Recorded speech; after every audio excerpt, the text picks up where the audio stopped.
US National Intel Chief Tulsi Gabbard is now in India. It's wonderful to have you here in India, and thank you so much for speaking to us. In terms of the strategic relationship and the intelligence arrangements between India and the United States, to what extent is it premised on perhaps an expansionist or an expanding China and the Asia-Pacific region? You know, the ties between our two countries, the United States and India, go very, very far back. And so what we're continuing to see is a strengthening of that partnership and recognizing that the mutual interests of both of our countries are centered around peace, prosperity, freedom, and security.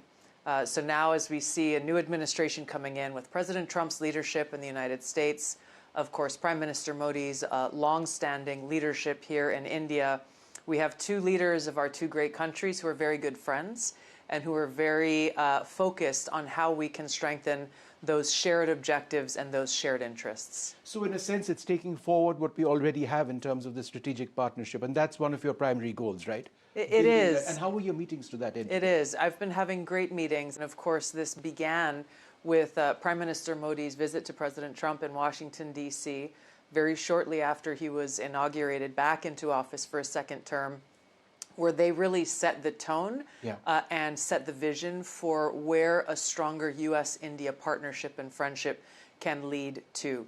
And so my visit here is really predicated on the work that has already been done, and I've been having great conversations with my counterparts here in the Indian government. I just met with the Minister of Defense a few minutes ago, and looking forward to visiting with Prime Minister Modi here later today. And you met the Prime Minister in Washington as well some time back. How did that go? I mean, it was, we saw the pictures. It was great. I had the opportunity to meet him several years ago. It was good to see him again, and it was actually very perfectly timed, where it was maybe 1 or 2 hours after I was officially sworn into this position as Director of National Intelligence that he arrived in Washington, D.C. and had the opportunity to welcome him back to the United States. Yeah. I am humbled. Thank you very much. This is very good. This is a gift from me in my new position as Director. And this is from Tulsi Ji. Tulsi Mama.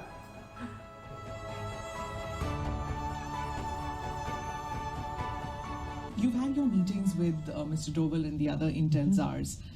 Can you tell us a little bit about the scope of intelligence sharing between India and the US? Of course. Well, first of all, it's wonderful to be back in India. Really, the tone and the relationship with our new administration under President Trump and Prime Minister Modi was set during Prime Minister Modi's visit to the White House. As you know, they are already good friends.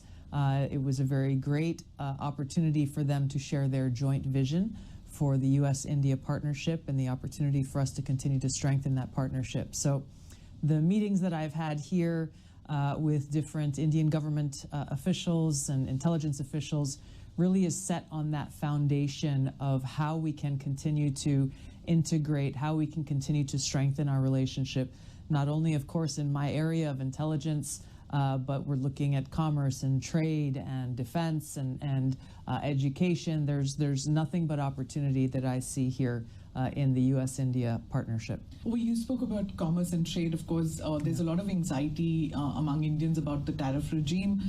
Could you tell us which way that's headed? And in the pecking order of the U.S.-India relationship priorities, where does the tariff regime come in?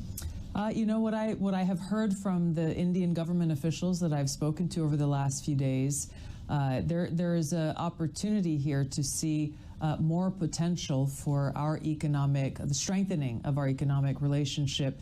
And I'm glad to see that they're looking at it in a more positive light than just one that is focused in a negative way when we look at tariffs. Obviously, Prime Minister Modi is looking out for what is in the best interests of India's economy and the opportunities available for the people of India. Similarly, President Trump is doing the same for the United States, our economic interests and the interests of the American people. So what I see as a great positive is that we have two leaders who have common sense and who are looking for good solutions. This direct dialogue happening at the very top in both of our countries, but also at the different secretaries and the cabinet members, is going to be key to lay down what that path forward really looks like. And I personally am excited because there's keen interest in the private sector here in India and in the United States to seek out those opportunities and to maximize them. Ma'am, there's a lot of attention, of course, in the Asia-Pacific region for your visit here and the earlier port of call. I wanted to ask you, what is your assessment of the Chinese threat in the Asia-Pacific region, and do you see India as a key player to counter China? You know, I've grown up in Hawaii and I've spent a lot of time in different countries across the Indo-Pacific region, and so understand at a deeply personal level the importance of this area for my country. And also, I think just as importantly, in understanding the complexities that exist within the histories of each of these countries, India and China, Vietnam, Thailand, the Philippines, the United States, of course. So what I appreciate about President Trump and his approach, and some comments that I heard Prime Minister Modi make recently, is they are very practical and they are pragmatic and are looking to strike that balance that will allow us to hopefully prevent any kind of conflict. Obviously, as it relates to China, there are challenges. There are also opportunities. And we have two leaders of two very important countries who will play a very central role in taking on those challenges, resolving issues where they exist, and also maximizing any opportunities. The goal, of course, that we all share is to achieve peace, to increase prosperity, and to ensure stability and security for both of our peoples, but in the region as well. Ma'am, finally, I have to ask you, as a combat veteran, now in the C-suite of the Intel community, you've broken several glass ceilings. How important was spirituality and being a Hindu? How has that helped you in being this, breaking all the glass ceilings?